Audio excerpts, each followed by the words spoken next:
দর্শক, মাঝে মধ্যে আমার বাড়িতে অনেকেই যায় ঘরের আবেদন নিয়ে।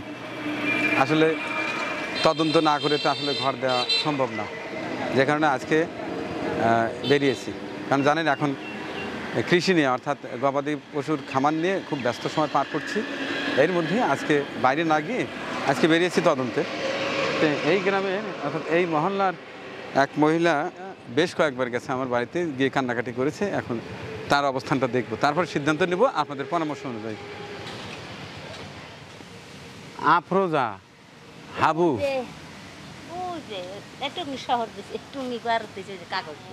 মনে থাকে না? আসলে আর ঘর দোর নাই না, আসলে ঘর দোর বাড়ি বলে উল্লহারা। হ্যাঁ, বাসায় বলে কাম করে খাইছি। বাসায় কাম করে খায়, থাকার কোনো ঘর নাই। তাই তো জানি, আমার তো এখানে তো বাড়ি, আমার তো আর উল্লহারা বাড়ি নিয়ে যে আমরা কবে হারবো। যাকে এখানে যেটা আছে ওখানে। আচ্ছা ঠিক আছে, আমি দেখি। আচ্ছা আচ্ছা দেখি।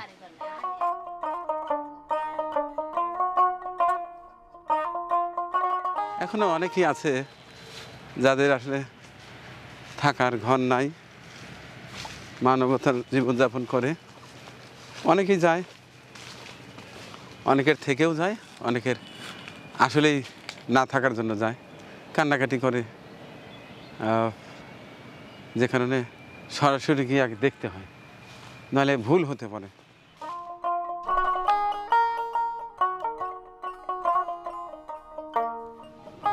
হ্যাঁ আছেন? তাহলে এই জায়গা আপনারই? হ্যাঁ, আপনার জায়গা। কতটুকু জায়গা কিনছেন? হ্যাঁ, 3 ডিসেম্বর জায়গা কিনছি। 3। স্বামী কি করে? স্বামী হোটেলে কাজ করে। হোটেলে কাজ করে? কেন ঘর দেওয়ার অবস্থা নাই? জি না, স্বামী দীর্ঘদিন অসুস্থ, তার হলো টিবি হয়েছে, যক্ষা রোগ হয়েছে, তার চিকিৎসা করা লাগতেছে। আর মোট কথা বলতে কি, উনি কামাই করে দিন 200-300 টাকা, ও দিয়ে দেখেন যে খাওয়াই চলে না, তো ঘর দরজা দেবো কি করে? ঘর দরজা দিবে পারতেছি না। মেলা দিন হলো জায়গা কিনছি, অথচ ঘর দরজা দিতে পারতেছি না। এখন থাকেন কোনে? এখন যার বাসায় কাজ করি তার বারান্দার একটা ছোট্ট রুম আছে, ওই রুমে এতদিন থাকলাম। তো আপনি যখন আশ্বাস দিলেন যে একটা ঘর দেব, তখন মনে করেন যে এই কাগজের ঘরটা দিয়ে না পাঠাতে আসি। তাই? তাহলে এনে মাটি ফেলেছেন কি ঘর দেওয়ার জন্য? আমার জায়গা থেকে করে। কতটুকু জায়গা কিনছেন? 3 ডিসেম্বর কিনছি। 3 শতক না? হ্যাঁ। কতদিন এখানে? 7 বছর। 7 বছরের মধ্যে একটা ঘর দিয়ে পারেন নাই? ভালো। তো দুইজনে আপনি বাসা বাড়িতে কাম করেন, আপনার স্বামী হোটেলে কাম করে? হ্যাঁ করছে, উনি হোটেলে কাজ করে, কিন্তু ওনার যে অসুখ, অনেক দিন হলো অসুখ, উনি আর মানে যা টাকা জমাইছিলেন এগুলো তো ওনাকে চিকিৎসা করতে ওনাকে মানে এনে।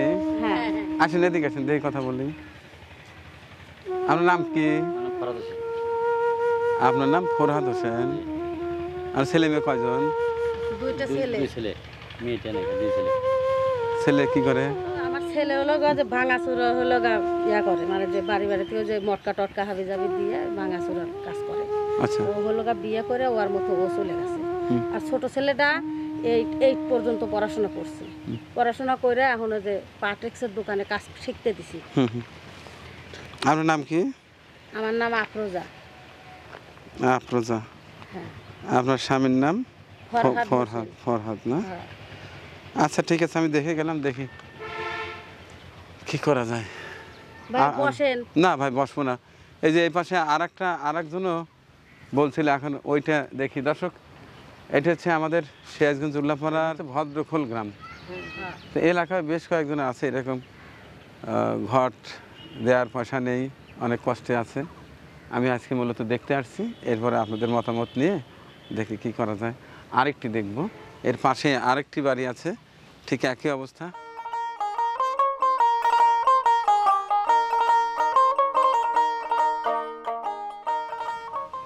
আসসালামু আলাইকুম। হ্যাঁ, তাহলে এইটা আপনার আঙ্গিনা? এটা আপনার আঙ্গিনা।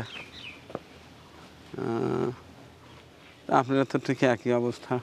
ভাই আমরা কতদিন হলো মানুষের বাড়ি যাচ্ছি। হ্যাঁ, আপনার স্বামী কি করে? আমার স্বামী থেকে মরিয়া গেছে। কেন? খরচপাতি দেয় না আমার, চাল পালেরও খোঁজ খবর নেয় না। আর এখন বিয়ে করছে, এখন বিয়ে হয়েছে? 8 মাস বিয়ে করছে। আমার ছাল ফল কি দুটো ছাগল তারা ঢাকা রয়েছে আর একটা মেয়ে সলঙ্গা দিয়ে দিচ্ছে। খোঁজ নেয় না? তাহলে সংসার চলে কেমনি এখন? সংসার আমি ঢাকা ছিলাম, ঢাকা কাজ কাম করেছি করে ওখানে খাইছি থাকছি। এই যে ঈদের মধ্যে চলে আসছি, আমি আর যাইনি যে আমার জায়গায় এরকম মানুষ ই করতেছে, আমার জায়গা পড়ে রয়েছে, আমি আর ঢাকা থাকবো না। এইতে কয় ঈদের মধ্যে চলে আসছি, আর যাইনি। আচ্ছা তাহলে আপনার নামটা কি? ডলি। নাম্বার দিয়েছিলেন। নাম্বার দিয়েছেন ভাই, কতজন দেয় এখন ওগুলো তো থাকে না। তো ডলি। আপনার স্বামীর নাম কি? বাবু। আপনারা চেনেন, আগে মুরগির ব্যবসা করছে। মুরগির ব্যবসা করছে না? বাবু। দর্শক, এই যে এই পাশটায় ওই দেখেন একটা গুচ্ছগ্রামের পাশেই ওই যে মসজিদ দেখা যাচ্ছে। আপনাদের সহায়তায় ওই মসজিদটা এর আগে দিয়ে দিয়েছিলাম। এর পাশেই বেশ কয়েকজন আছে একেবারে অসহায়, কোনো মতে এই যে পলিথিন দিয়ে ঘর বানিয়ে এর মধ্যে থাকে। এইখানে একটা, আর এই পাশ থেকেই ওই যে এর আগে যেটা দেখালাম ওই পাশটায়, মানে দুজনেরই একই অবস্থা। এখন একটি ঘর দিলে আর একজন মন খারাপ করবে, আবার দুটি ঘর কিভাবে আমি ম্যানেজ করি আমি তো ভাবছি। তো আপনার মতামত দেবেন, এরপর আমি সিদ্ধান্ত নেব যে এদের জন্য কি করা যায়। আপনাদের হয়তো খেয়াল আছে বজরাপুর ব্রিজের জন্য কিছু টাকা ছিল, সেটি তো ব্রিজ সরকারি পক্ষ থেকে হয়ে যাচ্ছে, অলরেডি কাজ শুরু করে দিয়েছে। তো ওইখানকার কিছু টাকা আছে, আমি ভাবছি ওই টাকা দিয়ে এই দুই অসহায় মায়ের যদি দুই ঘর পাশাপাশি, ওনারও ঘর ঠিক এইভাবেই পলিথিন দিয়ে কোনো মতো করে রেখেছে। এটা তো আসলে আর কয়দিন পরে ঝড়ো বাতাস উঠবে, এগুলো কিছুই থাকবে না। আপনার মতামত দেবেন, আপনারা যদি মতামত দেন তাহলে একই সঙ্গে দুটো ঘরের ব্যবস্থা করবো ইনশাল্লাহ। কারণ আমি যেটা করি আপনাদের মতামতের ভিত্তিতেই করি, কারণ আমার পাশে আপনারা আছেন, আপনাদের কষ্টের পয়সা আমি সঠিক জায়গায় লাগাবো আপনাদের পরামর্শ অনুযায়ী। অবশ্যই আপনারা দ্রুত পরামর্শ দিবেন কমেন্টস বক্সে, তাইলে আমি এই দুটো ঘরের কাজ শুরু করতে পারি। তো ঠিক আছে, মন খারাপ করেন না, কান্না করেন না, আমি দেখে গেলাম, একটা ব্যবস্থা হয়ে যাবে ইনশাল্লাহ। দেখেন এখনো আমি ঘরের মধ্যেটা একটু দেখি। হ্যাঁ,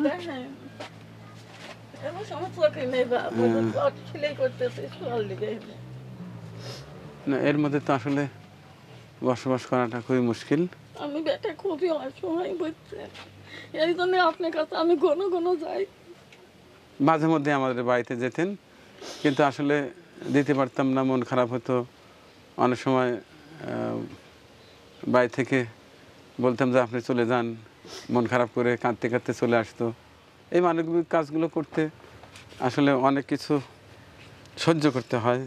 এদের কান্না, এদের চেহারা দেখে ভালো লাগে না, মনে হয় এদের জন্য কিছু করি। আবার এই কাজগুলো করতে এসে অনেকের উল্টাপাল্টা কথা শুনতে হয়, মাঝে মধ্যে মনে হয় না এই কাজগুলো করব না, বন্ধ করে দিই। কিন্তু আমি বন্ধ করে দিলেও এরা তো আমার বাড়িতে যা বন্ধ করে না।